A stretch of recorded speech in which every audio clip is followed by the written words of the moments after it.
Hello future advocates and officers. आज का lecture शुरू करने से पहले हम कोर्ट रूम की वाइब्स लेते हैं।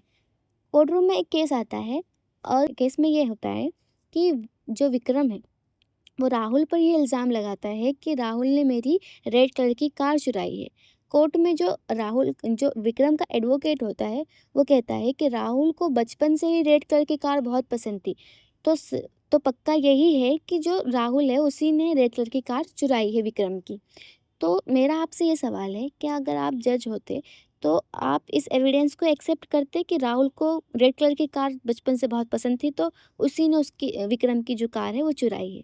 क्या आप ये ऐसा एक्सेप्ट करते एज अ एविडेंस? बिल्कुल भी नहीं। धारा 3 ये कहती है कि जो साक्ष्य दिए जाएंगे वो सिर्फ विवादक तथ्य पे या और सुसंगत तथ्य पर ही दिए जाएंगे, अन्यथा दूसरों पे नहीं। अब हम हर चीज़ कोर्ट में लाकर पेश तो नहीं कर सकते ना कि ये भी रिलेवेंट है, ये भी रिलेवेंट है। कुछ स्पेसिफिक चीज़ें तो हमें बतानी पड़ेगी।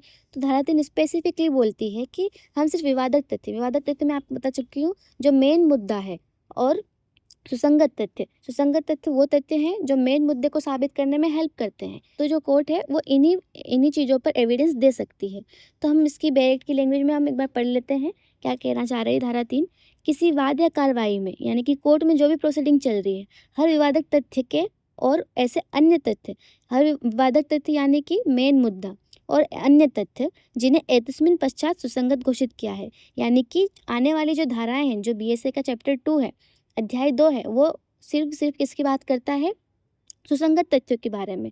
तो ये बीएसए में घोषित कर दिया है, तो उसकी धाराएं हैं उनके अस्तित्व अनिस्तित्व का साक्ष्य दिया जा सकेगा, यानी कि वो धाराओं पे ये फैक्ट एग्जिस्ट करता है नहीं करता है, उन्हीं पे साक्ष्य दिया जाएगा और किन्हीं अन्य पे नहीं। यानी कि सीधी सी बात, हम किसी अदर तथ्यों को हम लाकर साबित नहीं कर सकते।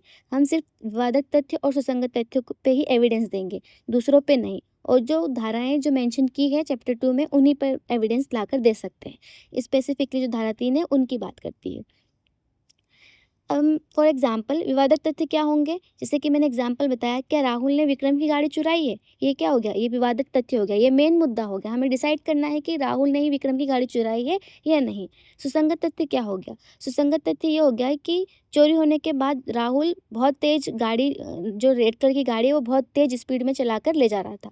तो ये क्या हो गया? ये मेन मुद्दे को साबित करने में उसकी हेल्प कर रही है। तो ये क्या हो गया? सुसंगत तथ्य। अब यहाँ पर विसंगत तथ्य क्या होगा? मतलब इररिलेवेंट फैक्ट क्या होगा? कि राहुल को लाल कलर की गाड़ी बचपन से ही पसंद थी। ये क्या बात हो गई?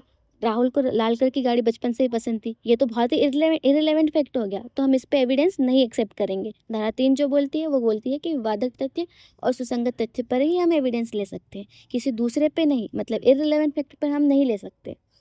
अब हम बढ़ते हैं धारा 4 की ओर। मान लेते हैं धारा 4 में, मान लेते हैं ए और बी का झगड़ा हुआ।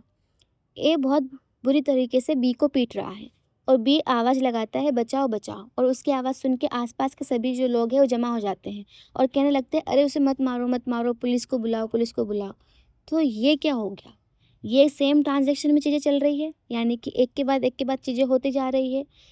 धारा 4 यही कहती है, धारा 4 सेम ट्रांजैक्शन की बात करती है। धारा 4 को हम लैटिन भाषा में रे जस्टिका प्रिंसिपल भी इसे कहा जाता है। ये कई बार सेमेस्टर एग्जाम्स में पूछा जाता है, तो मैं इसके नेक्स्ट वीडियो में बहुत अच्छे से आंसर फ्रेमिंग करके आप सभी को बताऊंगी। इससे पहले हम जनरली धारा 4 जो है वो क्या कहना चाहती है उसके बारे में बात करते हैं।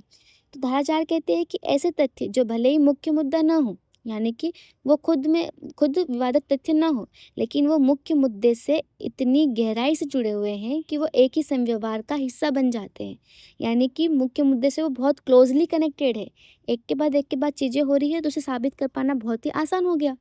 ऐसे तथ्य को कोर्ट में सुसंगत माना जाएंगे। मतलब कि ये जो तथ्य हैं, जो एक के बाद चीज़ें घटना घटित हो रही है, एक ही सेम व्यवहार में चीज़ें हो रही है, एक सेम ट्रांजेक्शन में चीज़ें हो रही है, वो क्या रिलेवेंट मानी जाएगी। ये धारा 4 कहती है। चाहे वो घटनाएं एक ही समय और जगह पर हुई हो या अलग समय और अलग अलग जगह पर हुई हो।